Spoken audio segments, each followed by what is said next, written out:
I love our beat, produced by Simon Mogul of the New School. So good morning, everyone. I'm Rebecca Friedman, the director of the Wolfsonian Public Humanities Lab at FIU. And I'm so proud to welcome you to our season of Coffee and Conversations, telling community stories. And I'm Julio Capo Jr., the Deputy Director of the WPHL. And we are both so incredibly excited and thrilled and honored to be here today in this virtual space, talking with a community leader, a longtime leader, and of our community partner, Sant La Haitian Neighborhood Center. Its Executive Director, Gepsie, Metullus, a force in the community and so beyond. I'm eager over the next half hour to learn so much more about Sant La's efforts to preserve and share the stories and the culture of Miami's Haitian communities and well beyond that. But before we learn more, a bit of background about our series. Although we're now in our fourth season, we started Coffee and Conversations at the beginning of the coronavirus pandemic as a way of strengthening community ties and supporting the great work being done at our many community partners. We've explored topics from how the pandemic has affected museums and cultural institutions, the histories of anti-Blackness in museum spaces and beyond. And we also explored new works in literature with the Miami Book Fair. Now with this season, telling community stories, we're highlighting the incredible work of our 8 trusted community partners. We're embarking on a new journey with them as part of a major grant generously funded by the Mellon Foundation to digitize parts of their one-of-a-kind collections, create new archives through oral history projects, and preserve community stories for generations to come. Very briefly, because I want to get into the conversation. Our format is simple and lasts about 30 minutes. We'll ask our guest a few questions, and roughly for the last 10 minutes of the segment, we'll take a few questions from you, the audience. So at any time, just there's a button below. Please pose a question, and we'll ask our guest the question at the very end. Today we have, again, as I noted, the great honor and pleasure of being in conversation with Gepsie Metullus, Executive Director of Sant La Haitian Neighborhood Center. Welcome, Gepsie. We're so happy to have you here. Thank you, Rebecca. Thank you, Julio. Good morning, everyone. It is a pleasure to join you for this coffee and conversation. I mean, the virtual world is interesting sometimes, huh? So we really ought to invent our virtual coffees as well, right? Our coffee mugs, rather. But no, all kidding aside, happy to join you. The conversation, though virtual, is a very real conversation, a very important conversation, and happy to delve right in to share with the audience, whatever it is that you want to discover or uncover for this session. And then, of course, I want to thank those who've joined us this morning. Thank you so much. I guess if you'd be willing to just start and tell us a little bit about Sant La Haitian Neighborhood Center, perhaps a bit of its history and its significance to the Haitian community here in Miami and beyond. I know there's so much to say, but if you can give those who are less familiar with the amazing work that you all do there a sense of what it is you do. Thank you. So it's a 20-year strong community center, right? And as a community center, we offer a variety of services that we believe are pillars to independence, to integration, to our community's ability to thrive socially, economically, and in every other way, right? So those services vary from employment to tax preparation and financial coaching, mental health services, parenting support, access to safety net benefits, citizenship support. We have a fellowship program really identifying and grooming the next generation of community leaders, who are called upon to sort of replace us when it's time for us to move on, right?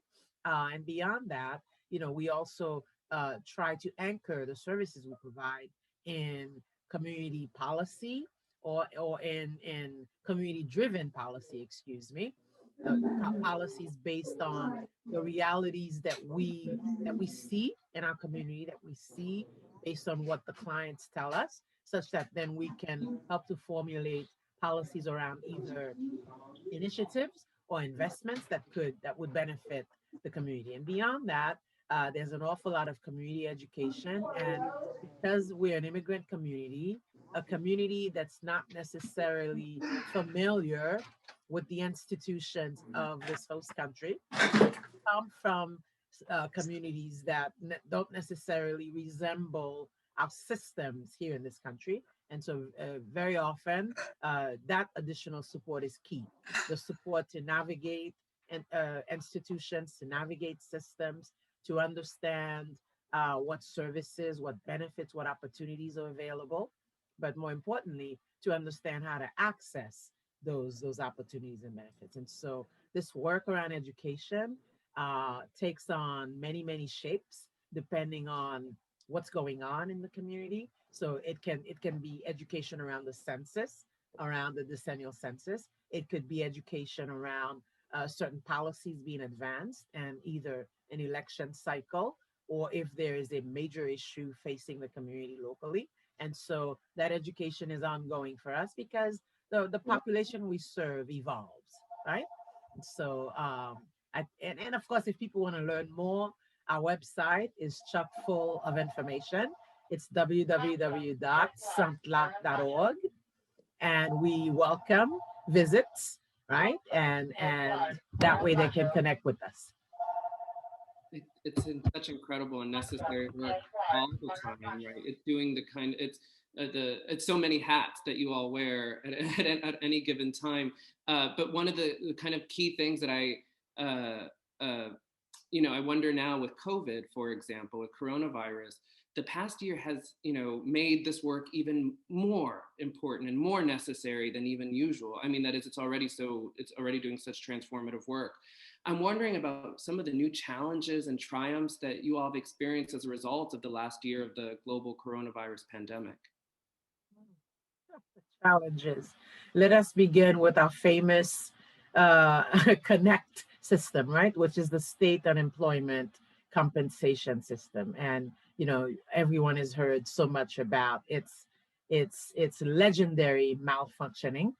And so that malfunctioning has had significant and direct impact on the populations that were the most vulnerable and needed that support, especially at the height of the pandemic. And so, yes, what we've seen the state adjust a little bit, make some provisions, but still it's a hot mess. And what that means is that benefits are delayed, or that people with limited technology skills are completely lost, or people who need to know that they can file their claim to receive that money that they so desperately need to survive. Well, often those dollars are delayed. And so what we have become is sort of a unemployment express site, right? Because our team has really and we began to work on this since 2008 at the height of the Great Depression, the Great Recession, right? And so we had already begun to assist community members with unemployment application filings then. And so with this pandemic, that grew exponentially, right? The desperation was unmatched. The urgency was unmatched. The sheer numbers of people waiting outside of our doors to be served was something to behold, right? And so that was sort of the first point of entry for us, and really beginning to understand the impact this pandemic was having on clients, families, communities. We heard horror stories that we need to document at some point, so that maybe next time there is a pandemic, and certainly there will be a next time, that there's a collection of stories that provide some guidance around what supports to provide, what not to do, but more importantly, what to do to enable communities to at least get through the most difficult periods with the assurance that they will be assisted. Right? Anything to add, Leonie? No, I think in terms of the pandemic, yeah, increased traffic and an increased sense of understanding on our part, especially the newer staff members, those who were not there in 2008, certainly the sense of internally, I mean, the responsibility that we have with regard to the community. Because, imagine that when everybody was pivoting to remote, we made the decision to stay in place, to come and assist people in person. And that was an incredible, I think, act of faith on our part. Of course, our fearless leader made sure that everyone was extremely well protected, but it was still an incredible decision, I think, from Gepsie and from the board to decide that we had no other choice. When we tell the community that they can trust us, that we are their trusted partner, that we're there with them for the entire, good or bad, till death do us part.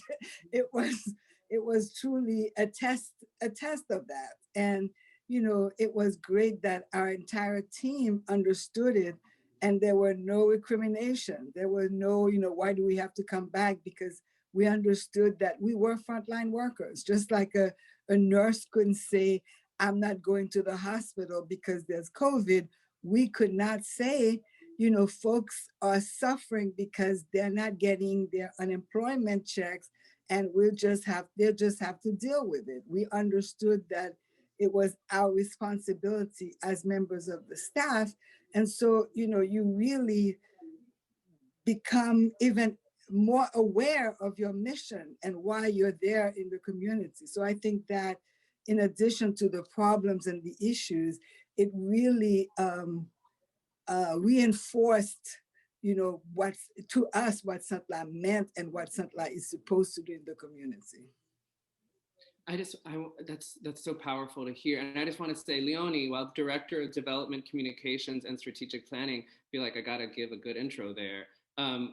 Wears 9 zillion hats. Like, I mean, that is like so many. So like Gepsie, that is, I want to, the tireless work that gets into this work of this labor of love and necessity. That is, I feel like I just wanted to make a proper introduction as well. Say thank you. I mean, it's so powerful that Sant La was operating the way you described for the entire pandemic. I also just want to pause on Gepsie's idea about community stories and recording the stories for next time, whether it's because of the next pandemic or just to record the stories, to have the stories within your community seems to me so important. I mean, as is all of the work that you do.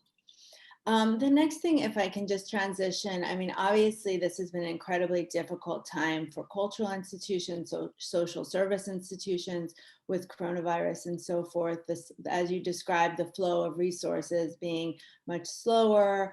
For other institutions, the return to regular operations just taking a very long time. So in this moment, in this very difficult moment, can you tell our audiences how best they can help to support Sant La? What are the ways in which we at the university, but really the broader community of listeners, can help support all of the crucial work that you do there? There are many ways to support, right? So certainly we always welcome volunteers. We welcome people who want to pitch in, whether it's a couple of hours or for weeks or months or the entire year, right? We welcome, in particular, people who can help us figure out how to continue to connect to various audiences, right? In particular, through these new platforms that are ubiquitous in our society. And so I know that there are new ways, new fun ways to connect to people, to tell the Sant La stories, to share Sant La's impact. And so, you need a volunteer army of spin doctors, if you will. If not, we won't call them spin doctors because we don't need them to spin anything, but if anything, marketers, right? To share share our story, share our impact through the various means. That's one. The second is always about contributions. People can support specific programs, or they can decide to support the operations, right? Or they can support the emergency fund, which we've established again this year, in support of clients in need. And of course, support for citizenship fees is always welcome, because that's always a need. given the fact that those application fees have skyrocketed to a point where we wonder if we as a country are truly welcoming of new citizens, right?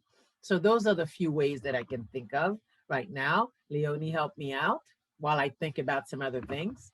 Oh my God. Well, I'm the wrong person to ask. For me, I'm the right person to ask. www.santla.org. The donate button is always ready to welcome supporters. As Gepsie says, funding is absolutely essential because some of what we do is Not doesn't fall funded. It's not fall funded, into, right? like we've served about 10,000 people, and most of them have been served with volunteer staff members because that work is not funded. No one was expecting the pandemic. And so a lot of that work has been done, again, unfunded. Today, when I told you I was going to go down because some people were waiting for me, it's this 10-year-old girl and her grandmother. And, in addition to other issues, one of the things that the little girl wanted is a place to go do her hair because she didn't want to go to school because of her hair. And so what grandma is asking is she doesn't have any money. She's living on Social Security, barely able to take care of the family. Can we take the granddaughter to do her hair somewhere? And I had to say done, which means probably out of our collective pockets because there's no money for that. Or we The find program for that. or we find someone who's willing to do it, gratis. So and then there's, you can't go back to people all the time to ask for free assistance. So that's kind of, you never know what walks in. So that emergency fund is really critical for us because it really covers COVID, but it also covers things like that, the unexpected. We're probably going to have to get her the way I saw her, in addition to the hair, we're going to have to do a little makeover, clothes and everything. If somebody could help support that makeover, wonderful, for grandma too. So that's the kind of, because, our mission is clear, is to empower, strengthen, and uplift. And it takes place at the financial level. It takes place in undergirding family and strengthening them, but it also means helping this 10-year-old girl feel good about herself. She's already been abandoned, my mom, living with grandma, doesn't want to go back to school looking like grandma dressed her.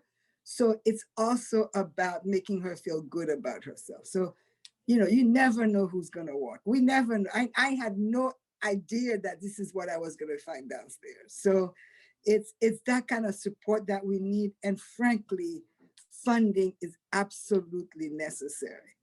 Absolutely. And to a question you asked earlier, Julio, around the unemployment assistance. Well, this is a service, right?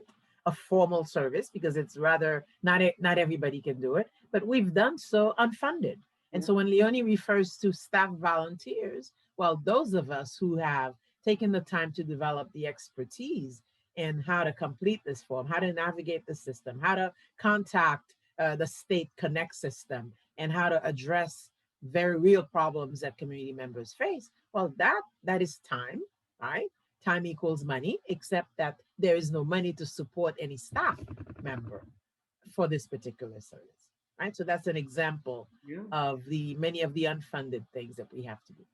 I mean, hearing all this, of course, is so important for the audience here. That is to imagine, to go to Gepsie's point about the political climate that we find ourselves in, that has been hostile towards immigrants, that has been hostile towards Black folks, including, of course, Black immigrants. And in the absence of social services, this Sant La is the social service, right? That is that this is from everything from classes in technology to understand, to food and to access to healthcare and the taxes, that this is the incredible work that's being done on the ground right now.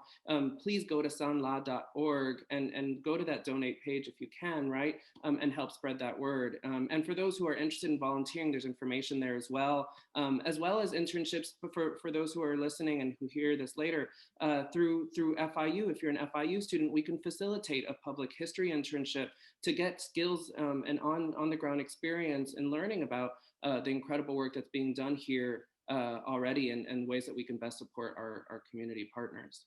Thank you. And if I may add, Julio, if you register for a newsletter between now and, within the next 2 weeks, you have a chance of winning a beautiful little prize. Why don't you show them the heart, Leonie? Yes, Why don't you show one? Oh, hey, show and tell time. Is it a necklace? I almost wore my heart. I was gonna wear mine. I just bought one for my sister. One for me. You get a chance to win something looking like this. Oh yeah, gorgeous. So Beautifully that's your opportunity. They look good on camera. They look, they look amazing in person, but they look good in camera, but they look really gorgeous. Yeah. Cool, they're cool. So that's a prize it's a drawing for volunteer signups or for newsletter signups? Newsletter signups. Okay, fantastic. Okay, so then that's one of the ways that you can certainly support the work. And of course, we welcome conversations with people, conversations around important themes of our society today, right?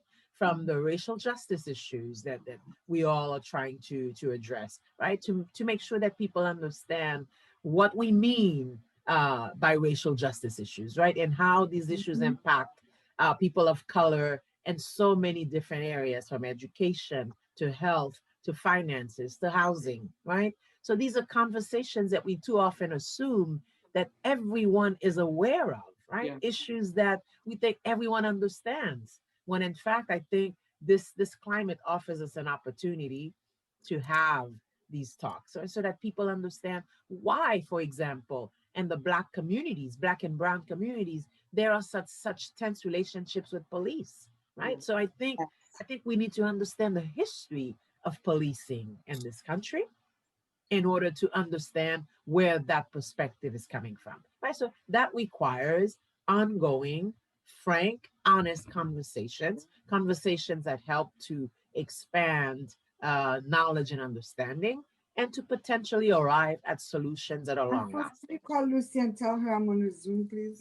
One of the things that I think a lot about as I'm hearing just hearing all this is the incredible Haiti, of course, so revolutionary, and its history so incredibly rich, particularly with liberation, right? That is about self-liberation in so many fronts, and that's also what Sant La is, and what Sant La represents. It's kind of the legacy of the island, or the country itself, right? Of the Black Republic, the spirit of the country. Yeah, that fierce sense of independence, that fierce sense of charting our own path, of doing it our way, of standing up for ourselves and community members, of standing up with allies as well. I think if you think about it, you could weave in lots of lessons of history, of Haitian history, into the makeup of Sant La, right? From the way we want to represent ourselves to the way we want to embrace partners, with the ways that we want dignity to be respected and honored for our community members. Yeah, for sure. Yeah. It's the 1804 spirit. I mean, you walk in and you see the portraits of the founders, of Haiti founders. So the building itself looks like the Citadel. So it's definitely it's true.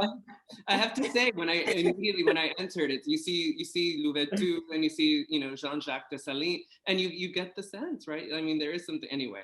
I don't want to go on a tangent, but it's a but definitely we incorporate history and culture in our space, right? And that's important. It's important for us because then it sets us apart. Anyone who walks in understands immediately who it is that they're dealing with, but it also gives clients such sense of pride, such sense of belonging, right? And such appetite for, oh my goodness, who is this? What was this? And so this is a safe space for clients, and we know that they appreciate what the space makes them feel. It's wonderful. I mean, it all connects all of it, doesn't it? From the history to the present to the services that you provide, all of one piece. So we are unfortunately, believe it or not, almost out of time. Oh, isn't that always the case? I mean, we could talk to you forever. I guess I just want to offer you the opportunity quickly if there's anything you want to add as we wrap up. We're hoping that the conversation will continue, right? So we'll have other opportunities to pick up on different themes because there is so much, right? But in the meantime, the website is santla.org. That's a very first place to start. And that's also a place through which connections could be made, either signing up for the newsletter, signing up to receive information, getting in touch with us, asking for a tour if you want to see the building, or asking for opportunities to volunteer. So yes, take a look at that. And as the conversations continue, I'm sure we'll have so much more to emphasize. Leonie? We good? I think she's good. All right. Well, thank you so much. And this is absolutely just the start of the conversation. Appreciate your time this morning. And I want to thank the audience for listening in and participating. So everyone join us at the same time, same place, or same link next week for next week's episode of Coffee and Conversations, where Julio and I will be in conversation with the World AIDS Museum and Dr. Raquel Lopez, its executive director. So we'll see you then. Thanks, so excited. Thank you. Thank you so much for the opportunity. Have a great day. All right. I enjoyed my coffee. We owe you a real one. We owe you a real one. We owe you one.